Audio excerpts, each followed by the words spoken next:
ACL রিহ্যাবিলিটেশনের সময় বা ACL সার্জারির পরে খুব কমনলি একটা কোশ্চেনের সম্মুখীন হয় যে নি জয়েন্টে পেন, রিহ্যাবিলিটেশনের সময় নি জয়েন্টে পেন, অর্থাৎ এই এরিয়াটাতে পেন অথবা সারাউন্ডিং স্ট্রাকচার এরিয়াগুলোতে পেন। সো এখন আমাদের গবেষণা মতে যেটা দেখা যায় যে প্রথম 4 সপ্তাহে সাধারণত পেন থাকে না, তবে সোরনেস অথবা টাইটনেস অথবা স্টিফনেস টাইপের একটা পেন হতে পারে। এরপরে 5 নম্বর সপ্তাহ থেকে 12 সপ্তাহ পর্যন্ত কিছুটা পেন থাকে।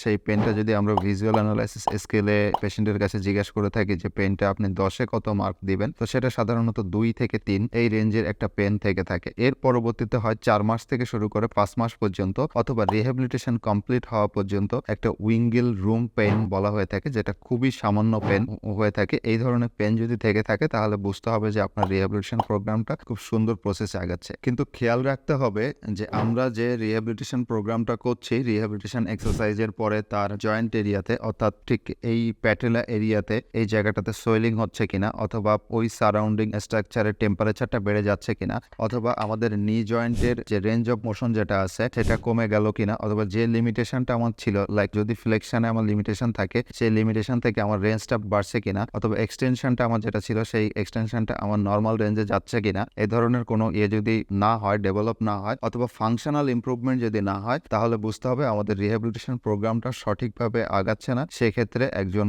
ভালো স্পোর্টস ফিজিওথেরাপিস্টের শরণাপন্ন হয়ে সঠিক ওয়েতে আমরা রিহ্যাবিলিটেশন করব। ধন্যবাদ।